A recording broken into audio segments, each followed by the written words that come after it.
Welcome to today's explainer. I am so glad you're here. Listen, if you're an undergrad student right now, I know exactly how heavy that pressure can feel. The expectations, the deadlines, that constant nagging feeling that you're somehow falling behind. As an academic mentor, I literally see it every single day. But today, we're going to change the narrative. We're diving into a fascinating source called the Architecture of Academic Resilience, and we're going to unpack this transformative framework that will completely shift how you approach your education. We're going to build a system that actually supports you rather than draining you dry. Be honest with yourself for a second. Are you feeling totally crushed by academic pressure? It's okay if you are. So many undergrads fall into this really brutal, predictable trap. I actually worked with a brilliant student once who got so stressed out about her midterms, she completely isolated herself in her dorm just to study harder. She skipped meals, ignored her friends, just stared at her textbooks. But you know what happened?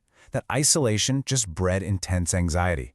And that anxiety led straight into massive procrastination. Suddenly, she's staring at a blinking cursor at 3 a.m., feeling entirely crushed by the weight of her own expectations. It's a vicious cycle, right? But the text we're analyzing today offers a very specific, evidence-based way right out of this trap. So here's our quick syllabus for today. First, we'll look at the foundation of excellence. Second, how connection boosts brain function. Third, overcoming anxiety and procrastination. Fourth, viewing assignments as evolving projects. And finally, we'll wrap up with your weekly resilience checklist. All right, let's jump right into part 1, the foundation of excellence. Okay, let's really dive into this. We're so often sold this toxic academic ideal: isolate and grind.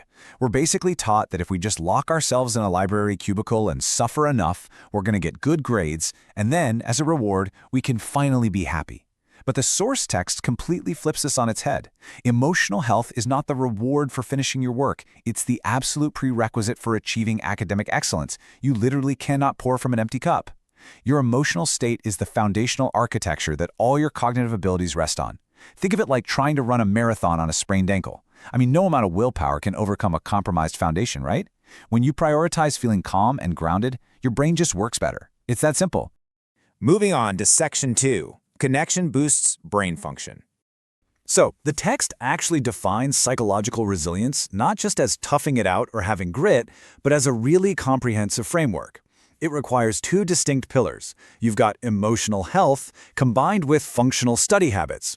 You absolutely need both for lasting educational development.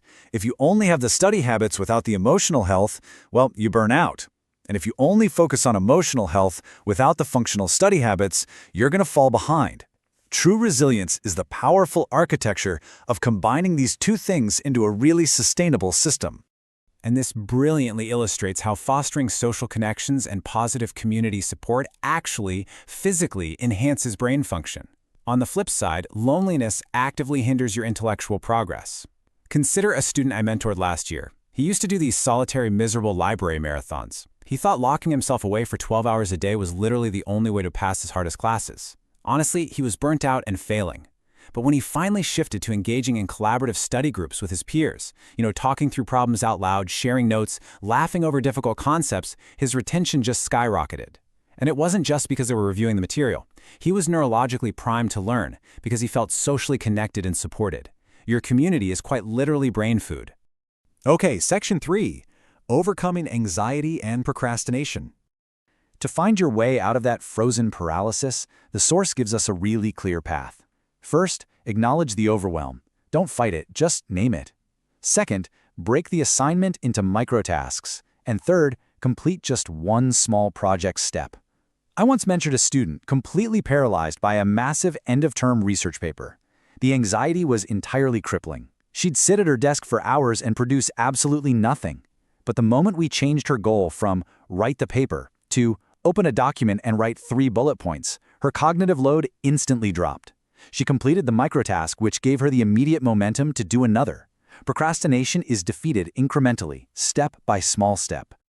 Which brings us to section 4, assignments as evolving projects. So the crucial point here is that the source encourages a fundamental reframe of your work. We have to stop looking at assignments as demands for immediate perfection. When you demand a flawless first draft, you're going to freeze every single time. The pressure is simply too high. Instead, treat your assignments as ongoing projects that evolve. An essay isn't a do-or-die test of your worth as a human being. It's a lump of clay that you're slowly molding over several days or weeks. You add a little here, you smooth out a rough edge there. This mindset shift is absolutely vital for maintaining your psychological resilience and keeping that academic dread at bay. And to support that evolving project without getting completely overwhelmed, the source highlights a highly functional study habit. Formal writing techniques act as your structural scaffold. When you have to analyze and integrate incredibly dense scholarly viewpoints, don't try to hold it all in your head. That's a surefire recipe for an academic meltdown. Rely on established methods, things like literature review matrices, outlining, or structured drafting. By doing this, you give yourself a systematic way to process the information over time. The formal techniques securely hold those complex ideas for you, while your project slowly, naturally evolves. Finally, Section 5, your weekly resilience checklist. Let's synthesize all this into a highly actionable daily routine. Think of this as your mentor's checklist for lasting educational development. Every week, ensure you're cultivating community connections to boost that brain function. When you get an assignment, immediately break it into small project steps to prevent anxiety. Treat everything you do as an evolving draft, not some final judgment. Apply formal writing techniques to manage complex information systematically. And above all else, prioritize your daily emotional health because it's the vital engine that drives your entire academic success. So what does this all mean for you right now? Will you prioritize your emotional health today to secure your academic excellence tomorrow? You now have the architecture to do exactly that. You know that isolating yourself hinders your intellect and that incremental progress defeats perfectionism. The framework for a sustainable, healthy education is right in front of you. It's time to step out of the grind and start building your lasting resilience. Thank you so much for joining me for this explainer, and I'll see you next time.